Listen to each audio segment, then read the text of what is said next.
بسم الله والصلاة والسلام على سيدنا محمد وعلى آله وصحبه وسلم تسليما كثيرا طيبا مباركا فيه إلى يوم الدين. Chères sœurs, chers frères,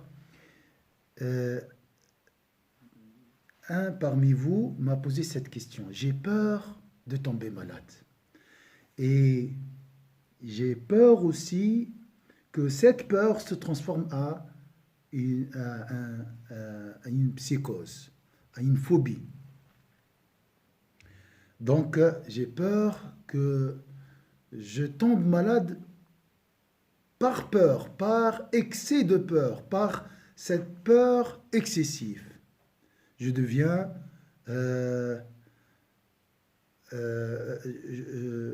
suis habité par les suggestions de l'âme.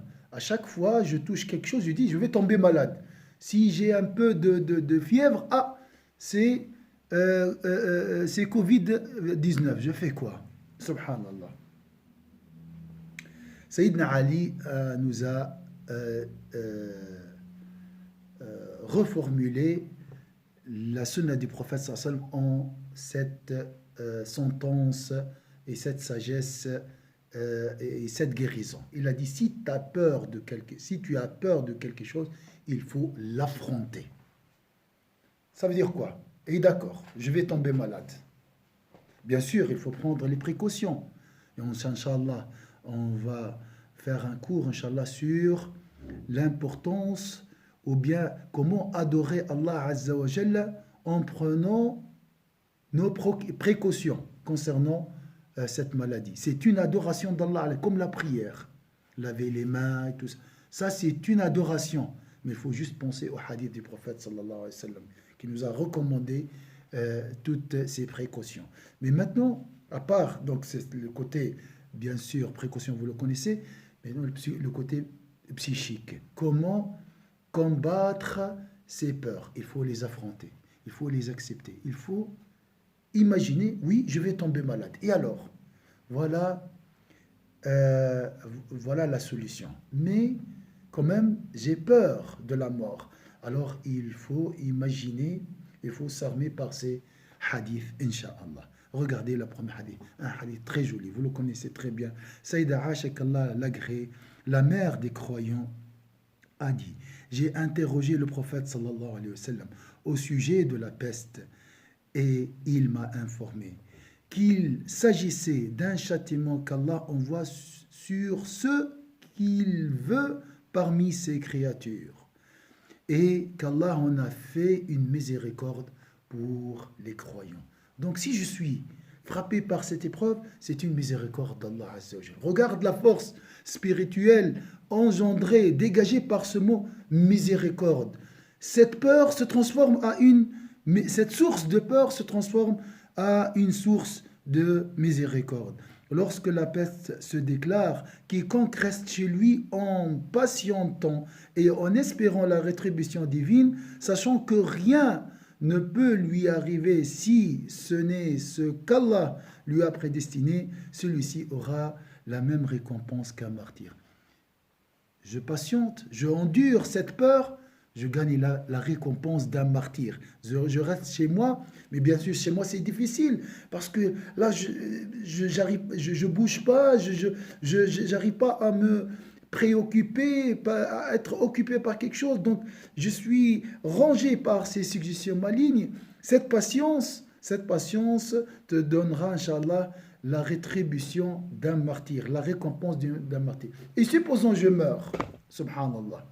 Oui, on a peur d'imaginer ça. Mais allez-y, affronte. Parce qu'on peut mourir, subhanallah. Et si je meurs, j'aurai aussi la récompense d'un martyr. Allahu Akbar. Allahu Akbar, d'un martyr. Un joli hadith qui nous en parle. Donc cette maladie, c'est une miséricorde d'Allah Azza wa Jal. Cette maladie est une source pour augmenter la remise confiante en Allah Azza wa Jal. Cette maladie aussi, c'est la récompense d'un martyr. Alors là, je peux avancer pour chasser ces illusions et ces peurs excessives. Un joli hadith aussi, le prophète sallallahu alayhi wa sallam nous a dit, comme il est surprenante la situation du croyant, il est toujours dans le bien. Tout est beau. Il est toujours dans le bien. La peur, alhamdulillah, tu l'acceptes, c'est un bien. Mais ceci n'arrive à personne d'autre qu'aux croyants. Demande à Allah Azza wa Jalla la croyance. S'il connaît la joie, il remercie Allah Azza wa Jalla. Et c'est un bien pour lui, alhamdulillah. Et s'il est atteint par une épreuve, supposons, voilà, je suis touché par cette épreuve, il patiente, nous demandons à Allah Azza wa Jalla de nous donner la patience, et c'est un bien pour lui. Donc, cette peur est un bien pour toi, pour moi, et pour toi, ma chère sœur, mon cher frère. Donc, il ne faut pas avoir peur. La takhaf, ne t'afflige pas, car Allah est avec nous. Subhanallah. عن سيدنا أنس بن مالك سيدنا أنس بن مالك rapporte que le prophète sallallahu alayhi wa sallam a dit, plus l'épreuve est grande, wallahi, la peur est une grande épreuve. Hein? La peur qui se transforme à une psychose et à une phobie, c'est pire des fois que la maladie elle-même.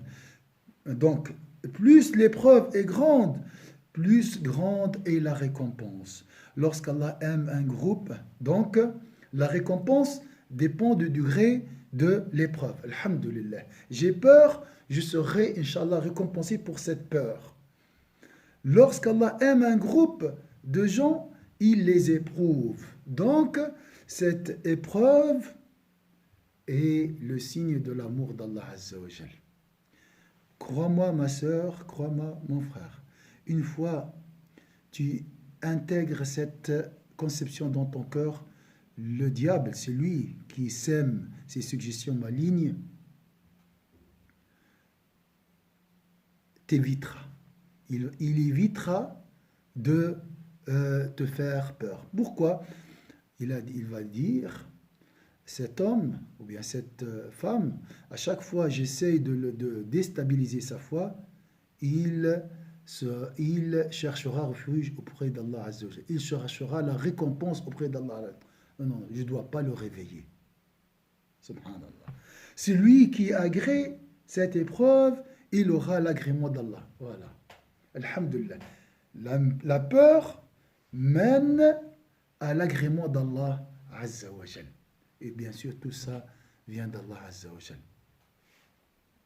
Alors, voilà une des armes pour affronter cette peur. Je cherche la rétribution, la récompense dépend du degré de l'épreuve.